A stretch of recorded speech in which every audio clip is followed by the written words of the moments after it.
Hello, this is Jerry Mitchell, and we are back with another episode of the Libertarian Uncensored podcast, going over all the posts on the Libertarian Uncensored subreddit. Let's get right into it. So first we have Colorado Secretary of State will list Chase Oliver as the Libertarian presidential nominee from ballotaccess.org, and that's by Tom 13. That's crosswords from the Libertarian Party USA subreddit. And yeah, I guess that's good. Ultimately, I think whoever the people want to list, they should be able to list. But that being said, if the state party and the national party want to list a different candidate, I don't know. Maybe you could just put them both on, or I don't know. What? It's ultimately the problem of having a collectivist of anything collectivist. Sometimes people might disagree, and that's my thoughts on that issue. And we have Reddit Faux Misery, or why Reddit secretly wants Trump to get reelected. And I posted that and I said, Donald Trump has been out of office for 4 years now, but Reddit, despite almost universally despising him, has never seemed to be able to shut up about him. On a surface level, it's quite open about not wanting him to be president again, but if that's the case, why do they always seem to be the ones who can't stop bringing him up? And then it hit me. Reddit needs Donald Trump, they need to be a victim, and they need to wallow in their own misery. If there were no problems in the world and everyone always went with whatever their progressive circle jerk was, then suddenly they would lose all their purpose and have no reason to go about how morally superior they are to everyone else. It's why I'm coining the term Reddit Faux Misery, which does not suggest that Redditors aren't actually miserable, but rather that Reddit's misery is something that they actively want, and why they seemingly go out of their way to look for it. And that's my thoughts on that issue. Ultimately, a lot of social media is seeing who can be the biggest victim, I think. And that's true, I think, on both the right and the left. But when it comes to Reddit, it's definitely mostly all on the left. And they all want to say, oh, I'm oppressed because we live in a trans genocide. Everyone's trying to question my right to exist, stuff like that. And that's my thoughts on that issue. Then we have, this is what Kamala thinks about 18 to 24-year-olds. Would be ashamed if this went viral, from American AF on Twitter, and I posted that. And I said in response, in the video, linked video, she said, oh, the problem with 18 to 24-year-olds is that they're stupid. And I said, she's right. I used to be Democrat when I was that age. And that's my thoughts on that issue. Then we have the Supreme Court's contempt for facts is a betrayal of justice, from scientificamerican.com by C.H. Relax, and that's crosswords from the r/law subreddit. And I said, I miss when scientists used to stay out of politics. But now in our current political environment, everyone has to have their say in politics, so I guess, if people want to say something, I think they should be able to. But with that being said, now people aren't going to trust the science. They're going to view science as something that's inherently biased and partisan, and that's why people don't trust science anymore, because people have realized it's just another tool that people can use to push their agenda. And that's my thoughts on that issue. Then we have Newsom orders California officials to remove homeless encampments, from nytimes.com, and that was by Frosty Slawman.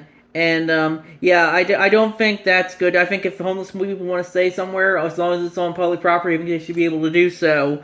But ultimately, it does come down to us, the force, to do what. And that's my thoughts on that issue.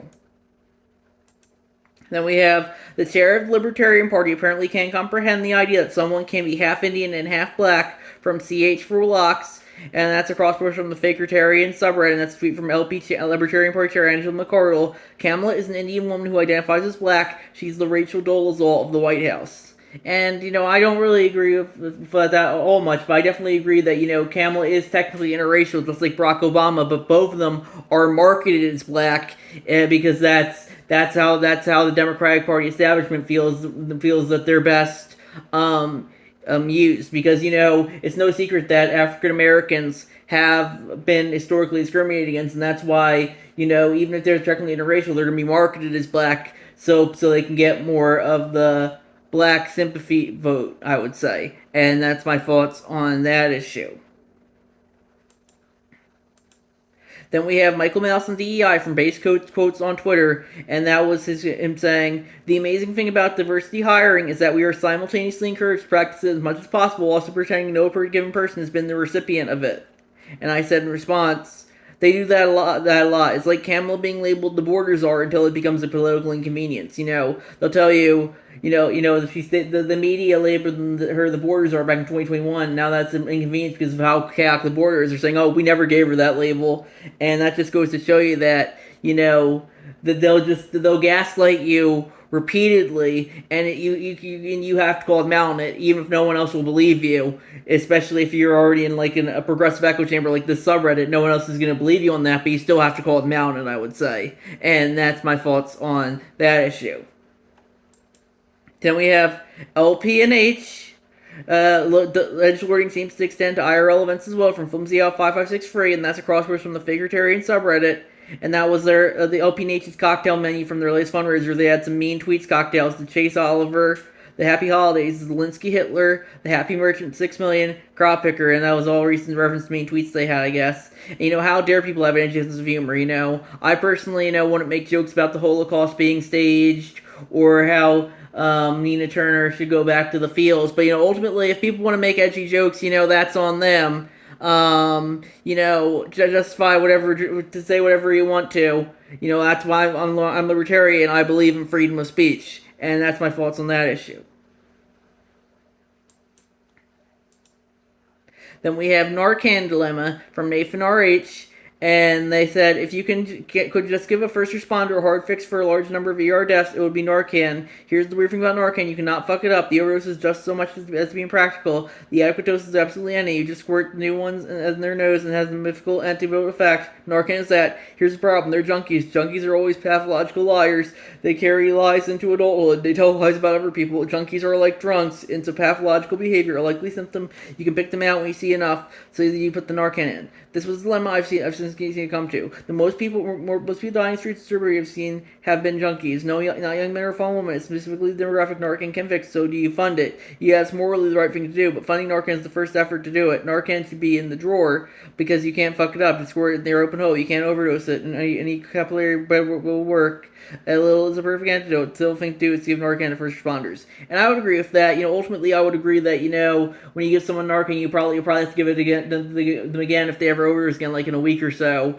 But with that being said, ultimately, I do think people should try and help other people if they have the ability to do so. And that's my thoughts on that issue. Then we have, what's on your libertarian bucket list? And I posted mine. I said, here's some of mine: serve in a militia, be a political prisoner, get on the enemies of the state list for as many countries as possible. Personally, that's all. I don't know how realistic any of those are going to be. I'm not going to join a militia right now because a lot of militias that, whether they be like the Proud Boys, Oath Keepers, Free Percenters, Antifa, they're all federal entrapment right now. I'll probably wait till the shit really hits the fan if I ever were to join a militia. And yeah, I don't know if I'll ever be a political prisoner and get on the enemies of the state list, because I don't know if, but I guess we'll just have to wait and see about that. I personally think, both of those will hopefully come after the shit hits the fan, but we'll see how long that takes these days, and yeah. Then we have suspect identified after abandoned newborn found crying near Houston dumpster, police, from abcnews.go.com by Donald Key. And yeah, I personally don't think that's good. But I like their point is surprise. States that ban abortions have babies in dumpsters, and ultimately that's why I do think you should be allowing for abortion, because otherwise you might have babies end up in the dumpsters. But yeah, ultimately people will justify if they justify, and sometimes if they end up putting their baby in the dumpster, I guess you could say that's a NAT violation. But with that being said, it ultimately comes down to is the force and capital to do what. And that's my thoughts on that issue. Then we have Jordan Peterson on Marxism, Victim Mentality, and Responsibility from JRE Clips on YouTube. And I posted that and I said, Peterson is correct. Identity politics is the natural evolution of Marxism. It was only a matter of time before people took the bourgeoisie versus proletariat dichotomy that Marx initially proposed into seeing everything as being oppressor versus oppressed. And that's how they really started with identity politics. It's like we have the rich versus the poor. We want to have the black versus the white, the trans versus the cis, the able versus the disabled, etc., etc. And that's why it's increasingly society's become so divisive, because everything has to be a culture, a war between the oppressed versus the oppressor. And that's my thoughts on that issue. I think some people are going to be victims in life. It's sad, but it's true. And I think those people deserve support from those who are willing to give it to them. However, when people are going to use their victimhood or perceived victimhood as a means of getting power over others, that's where I draw the line. And yeah, it's my thoughts there.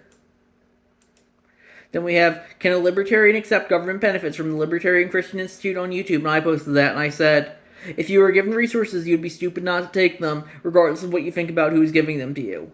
The government almost certainly will take more from you than it will give back to you regardless. And that's my thoughts on that issue. I personally would like to live without government resources, but sometimes you might need them, and yeah, I personally think, if you want to accept them, that's on you. But that being said, you don't want to be overly dependent on the state, and that's my thoughts on that issue.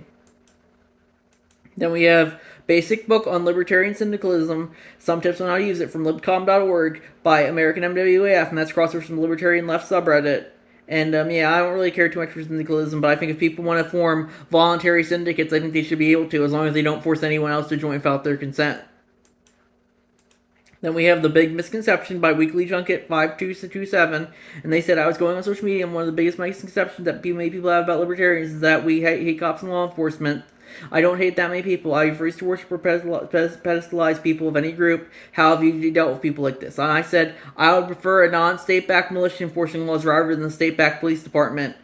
They wouldn't have the monopoly on legal use of force. That's the biggest reason. I personally don't think the state should be enforcing laws because I think that's inherently authoritarian. I think the people should be enforcing laws, and that's my thoughts on that issue. And a lot of people confuse the state and the people, even though they're two distinct groups, because you don't make up the state. The elites make up the state. The people don't make up the state, and that's my thoughts on that issue. And we have, from a libertarian standpoint, who would be the worst if elected, Harris or Trump? From Dina B. Free. And they said, I think Trump, because he has total disregard for the Constitution and rule of law. If Harris is elected, he will just continue the same old policies. But if Trump gets elected, it will be a huge boost for the right, and they will just keep shoving all their religious crap down our throats, and God knows what else he will do. At least Harris will not embarrass us internationally if you want to create a dictatorship or theocracy. What do y'all think? And they blocked me, so I can't reply, but my thoughts on that are, the only difference between Harris and Trump is one will stab you in the front, the other in the back. It only depends on what your politics are. And that's my thoughts on that issue. Then we have, holy fuck, there is no limit to their depravity, from Michael Malice on Twitter, and I posted that, and that was him sharing an article from CBS News about how Kamala Harris supposedly donated to this Freedom Fund that funded the bail for this Sean Michael Tillman fellow who murdered a man after he got released. And I said in response, if the 1988 post-election happened today, the media would tell us that Willie Horton being given a weekend pass and going on to murder someone else was a good thing. Looks like Horton didn't actually murder anyone on his furlough. It was only rape, assault, and armed robbery, but my point still stands. It looks like, it's Harris didn't actually donate to the fund, but her tweet supporting it is still up, and I like what Michael Malice said on that. It just goes to show that the corporate press is factual but not truthful. And yeah, that's my thoughts on that issue. It doesn't matter if, they're just going to gaslight you about how, Harris never supported this, or she didn't technically donate to it, but they're going to make it sound like, she never supported it, but she did support it, and you need to call her out on that even if no one's willing to listen. And that's my fault on that issue. And I think we're going to check to see if there's anything new. It looks like there's nothing new, so we're going to wrap up there. I'll see you guys next episode. Bye.